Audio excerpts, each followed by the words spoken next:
장악되는 행복이라는 제목으로 사도행전 16장 16절에서 18절 말씀을 가지고 하나님 말씀을 증거하겠습니다. 할렐루야. 위에 계신 성도들과 축복의 인사 나누겠습니다. 참 행복해 보이십니다. 참 행복해 보이십니다. 우리의 행복을 나누며 삽시다. 우리의 행복을 나누며 삽시다. 우리가 누리는 행복이란 삶 속에서 하나님이 함께 하심을 느끼며 사는 것입니다. 눈에 보이지 않고 만질 수 없는 하나님이 우리와 함께 하심을 어떻게 알고 누릴 수 있습니까? 저는 하나님이 주신 말씀을 통해서 하나님을 만났고 하나님이 함께 하심을 누리며 살고 있습니다. 예배 시간에 받은 말씀 안에서 하나님 주신 언약을 붙잡으면은 그 말씀을 성취하시는 하나님을 체험할 수가 있습니다. 그리고 미션의 말씀을 붙잡고 순종하면은 구원사역을 이루시는 하나님을 체험하게 되고, 비전을 붙잡고 기도하면은 기도에 응답해 주시는 하나님을 체험할 수가 있습니다. 그러나 예배 시간에 언약과 미션과 비전을 붙잡는 것은 쉬운 것이 아닙니다. 그래서 제가 매주일 강조하는 것이 혼자서 조용한 시간에 순종하려는 마음으로 강단 메시지를 집중해서 듣는 정시예배에 도전하라는 겁니다. 여러분이 정시예배에 도전하시게 되면 하나님의 음성을 듣게 되는 거죠. 지금 우리 교회 안에는 정시예배의 축복을 누리는 성도들이 늘어나고 있습니다. 그래서 우리 교회가 행복한 교회가 된 것입니다. 창조주 하나님은 지금도 말씀으로 성도들과 함께 하시며 말씀을 이루어가신 분입니다. 이사야 40장 7절에 보면은 푸른 마르고 꽃은 시드나 우리 하나님의 말씀은 영원히 쇠라고 있습니다. 이 말씀은 인생은 풀의 꽃과 같은 것이지만은 하나님 말씀은 안전하다 그 말씀이죠. 구원받은 성도들은 세상의 허망한 것을 쫓아가는 사람이 아니고 영원하신 하나님 말씀을 따라가는 사람입니다. 오늘도 내 생각과 경험, 지식을 앞세우지 마시고 강단의 메시지를 언약의 말씀으로 붙잡고 순종하여서 하나님 주시는 축복을 받아 누리시기를 주님의 이름으로 축원드립니다. 잠언 2장 5절에 보면은 너는 마음을 다하여 여호와를 신뢰하고 내 명체를 의지하지 말라고 했습니다. 내 생각보다 더 앞서야 되는 게 뭡니까? 그것이 바로 하나님 말씀이죠. 내 생각은 잘못될 수도 있는 거죠. 근데 하나님 말씀은 완전한 것입니다. 그것을 따라가야 되는 거죠. 오늘도 예배를 통해서 큰 은혜 받으시고 모든 현장이 복음으로 장악되는 참된 행복을 누리시기를 축원드립니다. 첫 번째, 행복을 위해서 복음으로 장악해야 될 현장은 무엇입니까? 영적인 세계를 모르고 육신만 위해 살아가는 것입니다. 우리가 복음으로 장악해야 될 세상을 보면은 내가 하나님이라는 뉴에이지 사상이 엘리트들의 생각 속에 가득 차 있습니다. 창세기 3장 5절에 보면 너희가 그것을 먹는 날에는 너희 눈이 밝아져 하나님과 같이 되어 선악을 할 줄 하나님이 아심이라고 했어요. 아담과 하와가 하나님이 그 맛의 선악과를 따먹지 않았습니까? 그 사단이 네가 하나님과 같이 될 수 있으니까 선악과를 따먹으라 했죠. 그리고 프리메이슨 단체가 명상과 기운동으로 인재들을 귀신에게 잡히도록 하고 있습니다. 지금 불교에서는 뭡니까? 템플스테이를 해서 명상운동 하잖아요. 귀신 들리게 하는 거지요. 마태복음 12장의 43절에 45절에 보면 더러운 귀신이 사람에게서 나갔을 때에 물 없는 곳으로 다니며 시기를 고하되 쉴 곳을 얻지 못하고 이에 이르되 내가 나온 내 집으로 돌아가리라 하고 와보니 그 집이 비고 청소되고 수리되었거늘 이에 가서 저보다 더 악한 귀신 7을 데리고 들어가서 보아니 그 사람의 나중 형편이 전보다 더욱 심하게 되느니라. 이렇게 명상하고 이렇게 돌을 닦아서 깨끗하게 해놓으면 어떻게 됩니까? 거기 이제 사탄이 들어간다는 말이에요. 그러니까 접시는 운동이 뭡니까? 귀신이 보이는 걸 말하거든요. 신비로운 세계를 보니까 거기에서 빠져서 이제 못 나오는 거죠. 무당들도 마찬가지죠. 왜 무당들이 못 나옵니까? 귀신의 세계를 봤잖아요. 그럼 어떤 황홀한 세계를 봤거든요. 잘 못 빠져나오는 거예요. 그리고 유대인들이 경제와 정치와 문화를 가지고 이 세상 모든 분야를 완전히 지금 장악하고 있지 않습니까? 그리고 세상에서 가장 소중하고 행복해야 할 가정들이 무너지고 있습니다. 우리가 시급하게 복음으로 장악해야 될 현장은 어디입니까? 지금 무너져가고 있는 가정이지요. 창세기 2장 18절에 보면은 여호와 하나님이 이르시되 사람이 혼자 사는 것이 좋지 아니하니 내가 그를 위하여 돕는 배필을 지으라고 했습니다. 또 창세기 2장 23절에는 아담이 이르되 이는 내 뼈 중에 뼈여 살 중에 살이라 이것을 남자에게서 취하였은즉 여자라 부리라 하고 했어요. 아담이 하나님이 만들어주신 여자를 보니까 뼈 중에 뼈가 살 중에 살이라고 했잖아요. 그런데 하나님이신 언약을 지금 다 잃어버린 거 아닙니까? 그러니까 가정의 위기가 올 수밖에 없는 거죠. 우리 성도님들은 직장 생활도 중요하고 사업도 중요하지만은 가정에 시간을 투자해야 되는 겁니다. 그렇죠? 왜냐? 사탄이 가정을 무너뜨리기 위해서 공격을 하기 때문에 뭡니까? 가정에 내가 시간을 써야 되는 거죠. 가족들과 보내는 시간을 내가 써야 됩니다. 지금 가정에 위기가 온 증거로 이혼이나 결혼하는 가정들이 급증하고 있습니다. 결혼한다는 건 뭡니까? 결혼을 졸업한다는 이야기거든요. 그래서 부부가 서로를 간섭하지 않고 자유롭게 사는 것입니다. 지금 결혼하는 사람들도 있지 않습니까?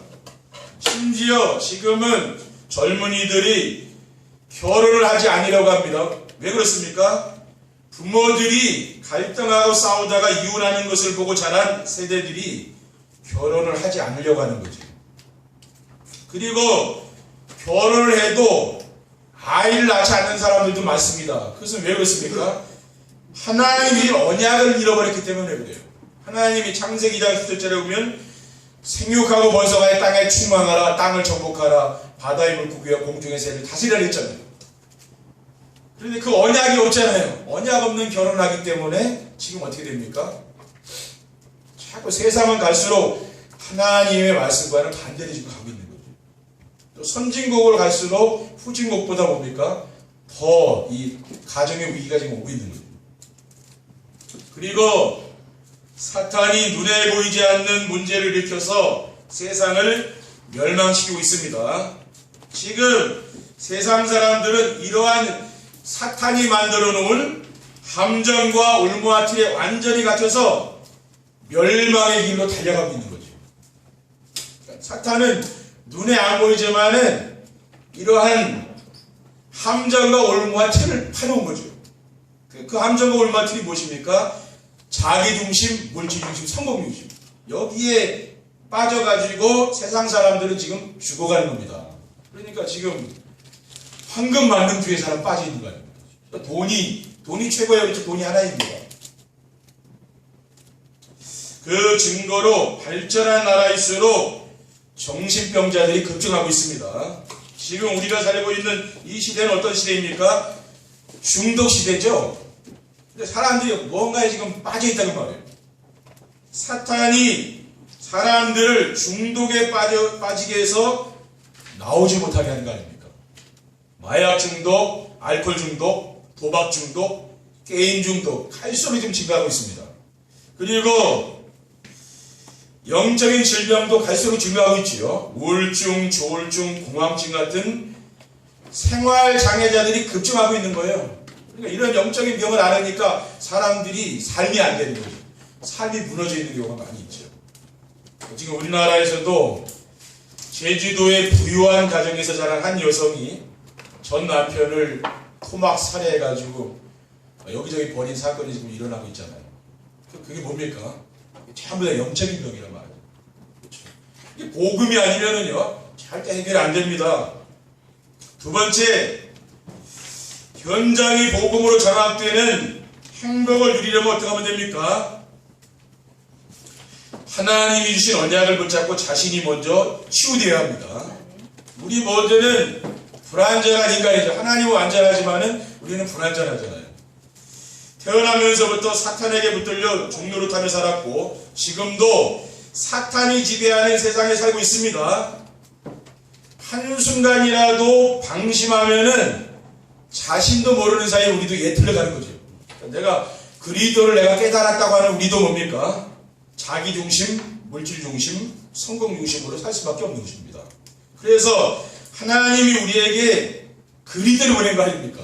왜 그 사탄의 올무와 함정과 틀에서 빠져나오라고 보낸 겁니다. 그래서 그리스도가 오직이 되면 어떻게 됩니까?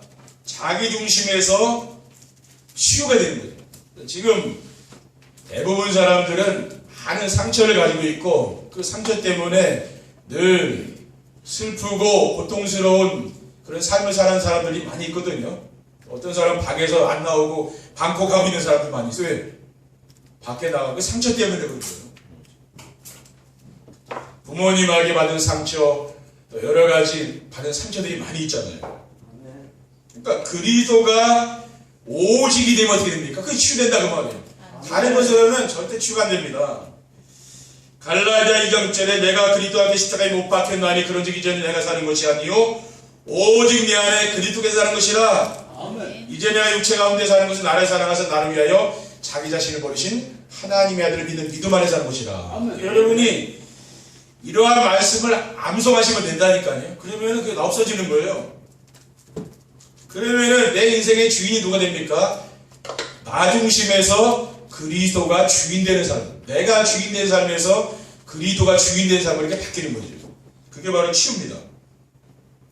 그리고 그리스도가 오직이 되면은 물질 중심에서 하나님 나라 중심으로 치유가 되는 것입니다. 로마서 14장 7절에 보면 하나님의 나라는 먹는 것과 마시는 것이 아니 오직 성령 안에 있는 의와 평강과 실학이라고 했어요. 그리고 오직 성령 충만을 받고 증인이 되면은 성공 중심에서 치유가 되는 거죠. 세상 사람들은 뭐 성공을 향해서 경쟁을 하면서 막 달려가는 거 아닙니까? 우리가 그 길로 가면 뭐예요? 그거는 망하는 길이거든요. 벌써 나와야 되는 거예요. 4장 1절 4절에 오면은 사도와 함께 모이사 그들에게 분부하여 이르시되 예루살렘을 떠나지 말고 내게서 들은 바 아버지께서 약속하신 것을 기다리라고 했어요. 그러니까 우리가 성령 충만해서 기도해야 되는 거죠.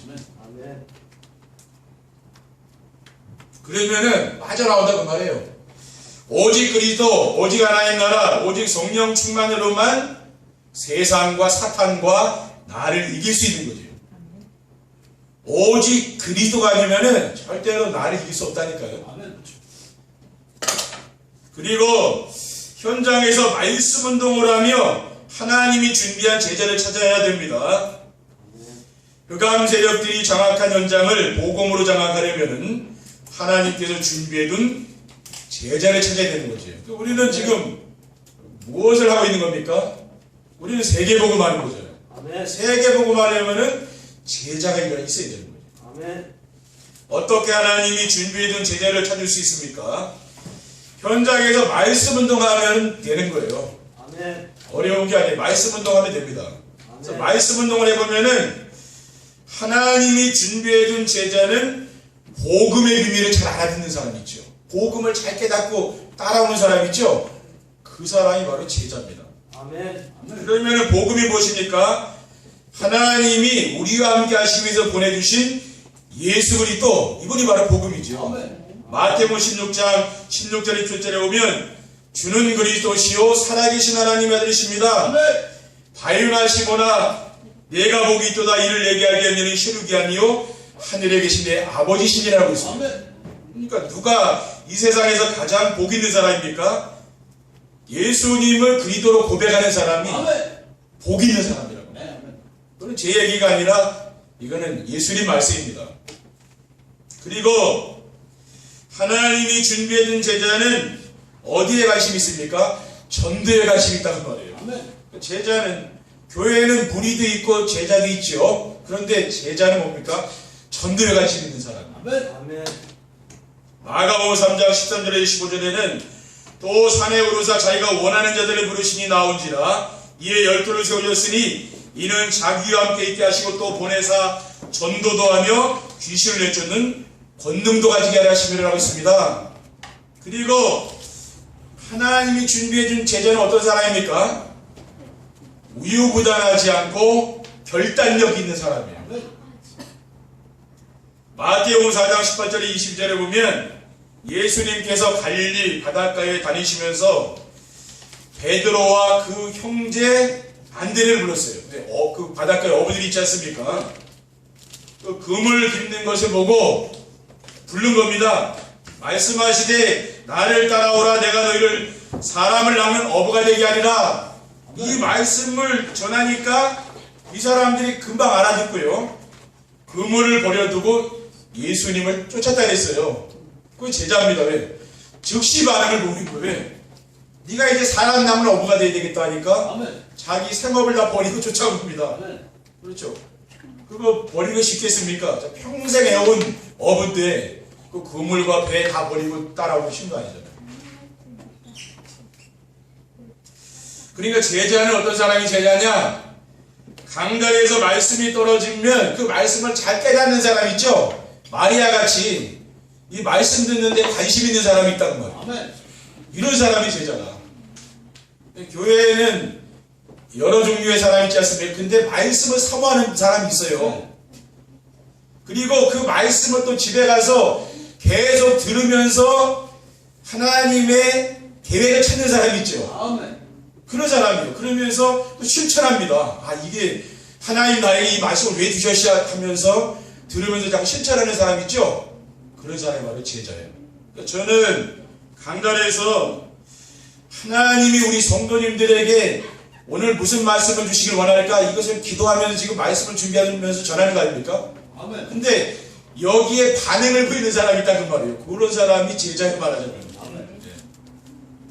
우리 성도님들이 다 제자의 신앙을 갖기를 바랍니다. 아멘. 그리고 현장에서 찾아낸 제자를 중심으로 하나님의 나라를 확산시켜야 됩니다. 그러니까 하나님 나라를 확산시키려면 제자가 있어야 될 거 아닙니까? 그렇죠. 그래야 재생산의 역사가 나타나는 거 아닙니까? 하나님의 나라는 성령의 능력으로 더러운 귀신들이 떠나가는 것입니다. 마태복음 12장 28절에 보면 그러나 내가 하나님의 성령을 입어 귀신을 쫓아내는 것이면 하나님의 나라가 이미 너에게 임하였느니라고 했어요. 그러니까 하나님의 나라는 무엇입니까? 이 하나님의 나라는 하나님이 통치하는 세계를 말하는 거죠. 하나님이 함께하는 곳, 그게 하나님 나라 아니겠습니까? 여러분 마음속에 하나님이 함께 하시고 하나님 나라가 임하는 거예요. 아멘. 여러분 가정에, 여러분 직장에 하나님이 함께 하시고 하나님 나라가 임하는 거 아니에요. 그러니까 그 감세력이 무너질 수밖에 없는 거예요. 아멘. 하나님 나라가 임하면 여러분 어떤 상태가 됩니까? 늘 염려하고 근심 걱정하던 사람이 어느 날 그게 다 없어진다고 말이에요. 아멘. 이상하게 걱정이 없어진다고 말이에요. 평안하다고 말이죠. 그리고 불평, 불만, 원망 늘 그 입에서 달고 살던 사람이 어느 날 그게 딱 그쳐버리는 거예요. 아멘. 그게 왜 그래요? 하나님 나라가 임하는 그런 일이에요. 아멘. 그리고 주님이 주시는 참된 평안과 기쁨과 감사와 찬양이 넘치는 이렇게 딱 바뀝니다. 데살로니가전서 5장 16절 18절에 보면은 항상 기뻐하라, 쉬지 말고 기도하라, 범사에 감사하라. 이것이 그리스도 예수 안에 있는 하나님의 뜻이라고 있어요. 그러니까 주님께서는 우리에게 뭘 원합니까? 항상 기뻐하고 늘 기도하고 늘 범사에 감사하는 사람. 그렇죠. 늘 입에서 늘 감사합니다. 그렇죠. 감사를 늘 달고 사는 사람 있죠. 이런 사람이에요. 이렇게 바뀝니다. 왜 바뀌어요? 하나님 나라가 임하니까 바뀌는 거예요. 이것이 내 노력으로 되겠습니까? 네. 여러분이 많은 지식이 있다고 되겠습니까? 절대 안 되는 겁니다. 하나님 나라가 임하면 뭡니까? 진짜 무식한 사람인데도 바뀌는 거예요. 네. 그리고 하나님의 나라는 그리스도의 비밀을 알고 누리면 이루어지는 것입니다. 마태복음 13장 19절에 보면은 아무나 천국 말씀을 듣고 깨닫지 못할 때는 악한 자가 와서 그 마음에 뿌려진 것을 빼앗나니 이는 곧 길가에 뿌려진 씨라고 했습니다.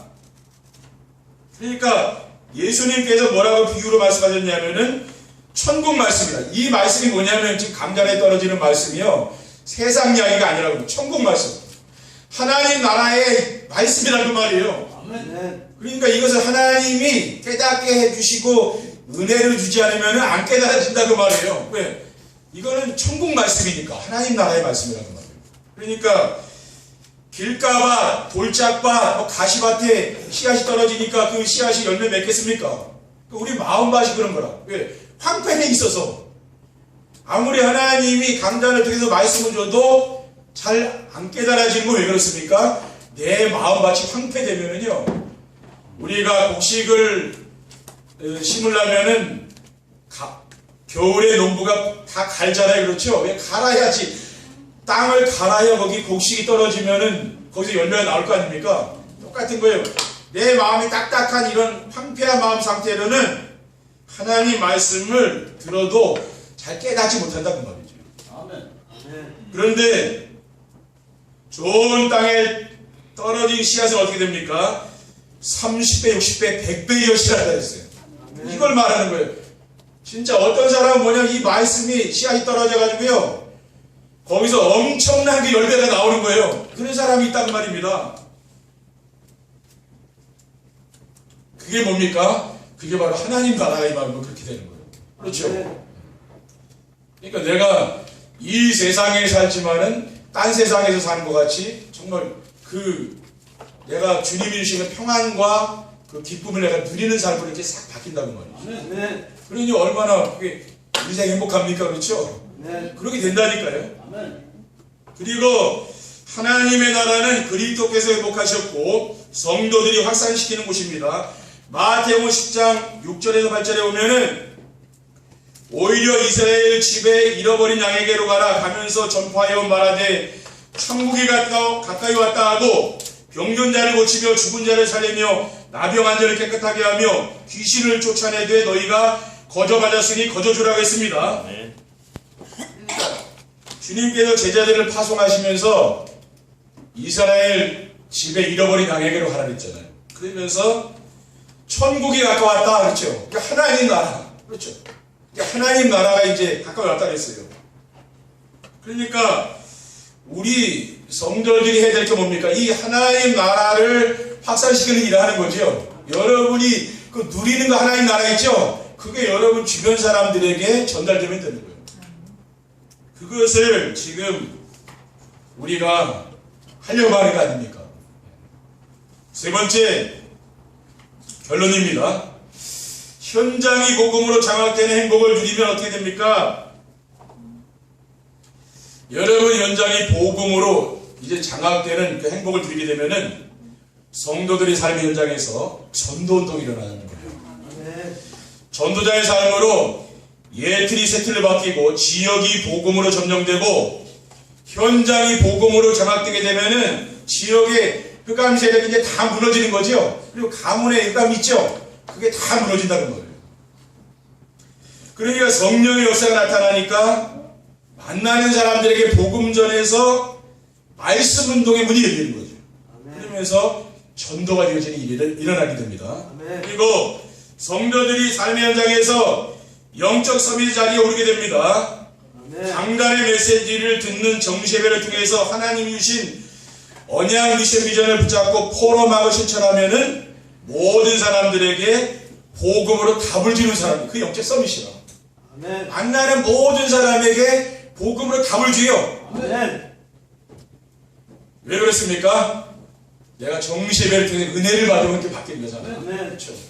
여러분이 아침을 시작할 때 강단 말씀을 들으면서 은혜를 받아봐요. 그러면은 짜증나고 신경질 나고 그런 게요 없어진다니까요.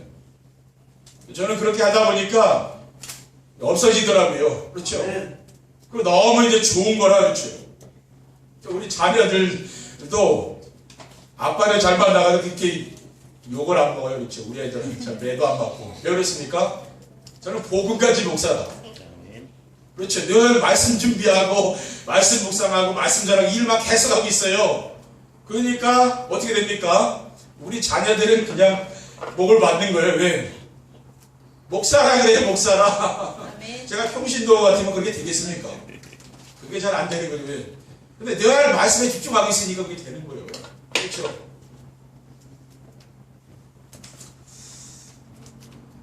그리고 성도들은 현장에 필요한 사람이 되고 교회는 지역에 필요한 교회가 됩니다.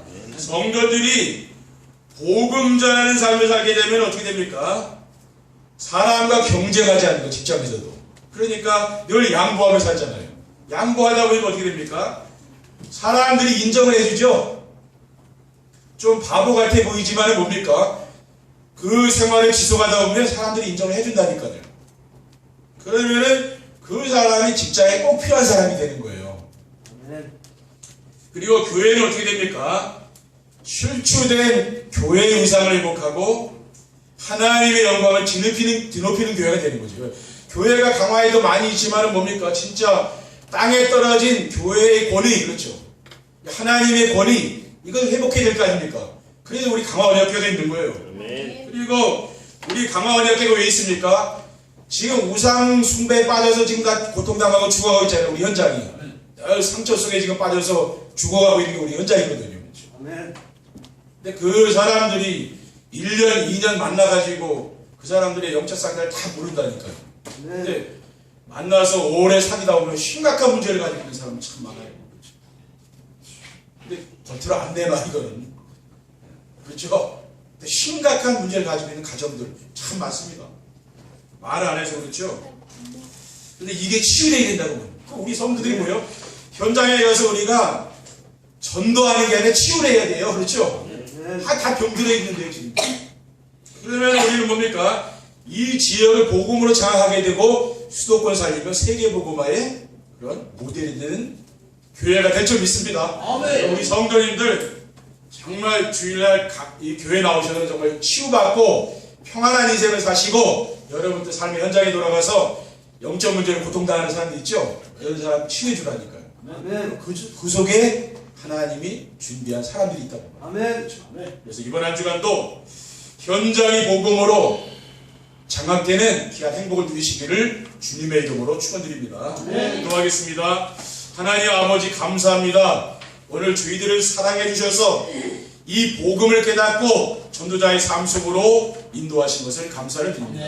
우리가 정말 하나님 나라를 우리의 삶 속에서 누려서 행복한 성도들이 다 될 수 있도록 인도해 주시옵소서. 주 예수 그리스도의 이름으로 기도드립니다. 아멘.